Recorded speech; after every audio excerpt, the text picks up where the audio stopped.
Assalamualaikum warahmatullahi wabarakatuh. Kali ini kita akan melanjutkan pembelajaran Math is Beautiful ya untuk matematika minat kelas 12. Sebelumnya, mari kita awali pembelajaran dengan membaca basmalah. Bismillahirrahmanirrahim. Ini kita lanjutkan dengan salawat Nabi. Allahumma sholli ala Muhammad wa ala ali Muhammad.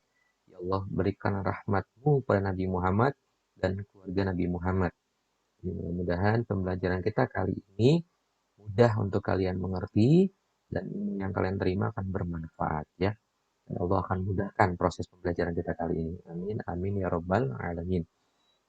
Baik, kita akan melanjutkan kompetensi dasar 3.1, 4.1. Kali ini akan pertemuan ketiga. Ya. Sebelumnya kita sudah bahas tentang trigonometri dasar. Ya, itu pertemuan pertama.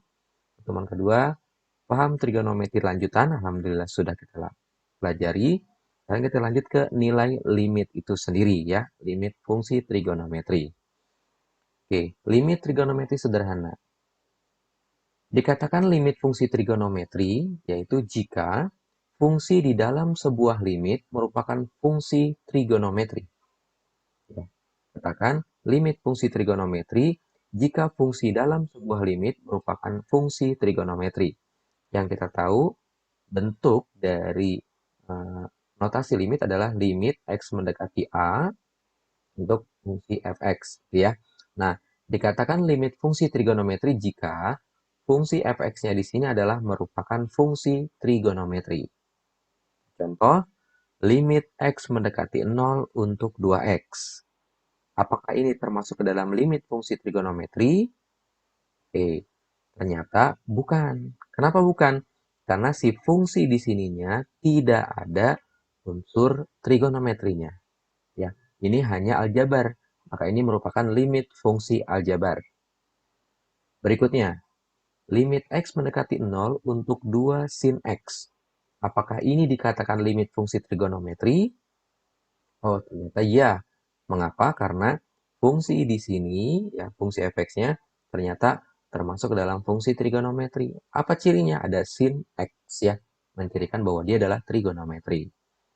Contoh berikutnya, ketika kita punya sin x mendekati 0 untuk 2 per x. Apakah ini termasuk limit fungsi trigonometri? Oh, ternyata bukan. Kenapa? Karena fungsi 2 per x ini tidak ada unsur trigonometrinya ya. Ini hanya limit fungsi aljabar. Berikutnya, limit x mendekati 0 untuk sin x per x. Apakah ini limit fungsi trigonometri? Ya, pasti. Kenapa? Karena ada sin x-nya ya. Jadi, kita tahu bahwa trigonometri biasanya dia ada unsur sin, sinus, kosinus, kotangen, sekan, kosekan, kotangen ya. Itu yang mencirikan bahwa termasuk dalam fungsi trigonometri. Sampai sini sudah cukup jelas ya untuk membedakan mana yang limit fungsi trigonometri, mana yang bukan limit fungsi trigonometri atau limit fungsi aljabar. Oke, sekarang kita lanjutkan. Di dalam limit fungsi trigonometri, ternyata ada dua hal. Yang pertama, limit dapat ditentukan nilainya dengan mensubstitusi langsung nilai x yang didekati.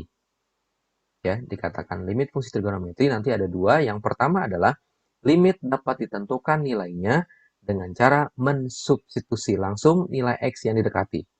Itu model yang pertama.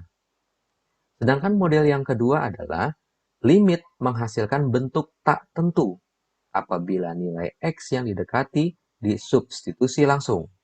Jadi yang muncul adalah bentuk tak tentu. Apa itu bentuk tak tentu? Nanti kita jelaskan ya. Oke, sekarang kita lanjut. Dikatakan model yang pertama, yakni limit dapat ditentukan nilainya dengan mensubstitusi langsung nilai x yang didekati. Contoh, ya, contoh yang pertama. Limit x mendekati 0 derajat untuk fungsi sin x dikurang dengan cos x.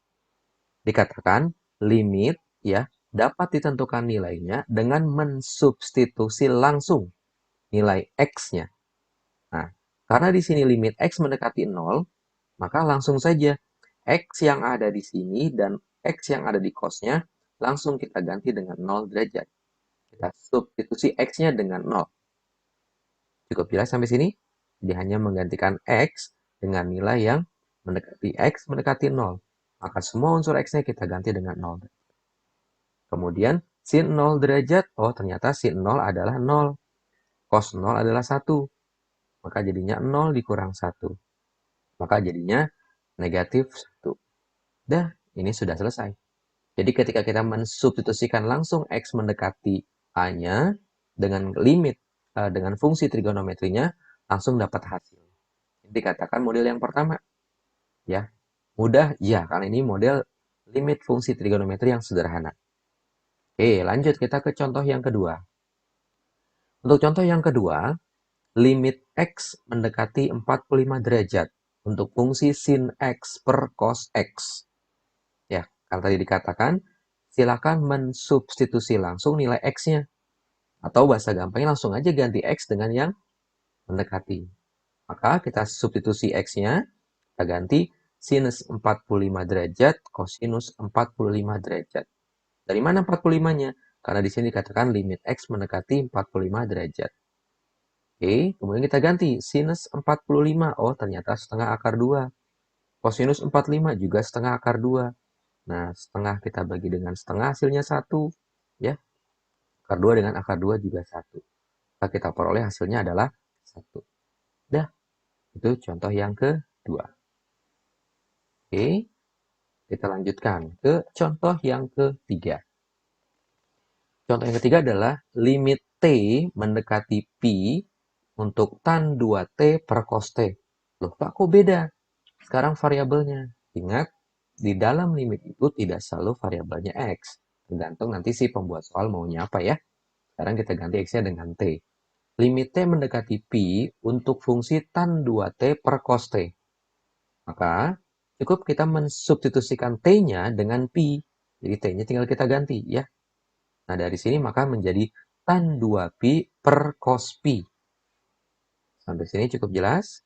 Jadi hanya menggantikan T-nya dengan yang Pi karena diminta Pi. Nah, sekarang pertanyaannya adalah berapa sih nilai Pi? Ingat ya, Pi itu adalah 180 derajat. Maka ketika tan 2Pi, maka kita rubah menjadi tan 360 derajat, cos Pi menjadi cos 180 derajat. Kita menggantikan Pi-nya dengan 180 derajat. Kemudian tan 360 dia 0, kemudian cos 180 adalah negatif 1. 0 dibagi dengan negatif 1, maka jadinya adalah 0. Maka jawabannya adalah 0. Baik, sampai sini sudah cukup jelas model yang pertama. Kalian cukup mensubstitusikan langsung nilai X yang didekati. Sehingga nilai yang muncul sudah langsung memperoleh hasil. Ya, yang penting nilainya langsung dapat.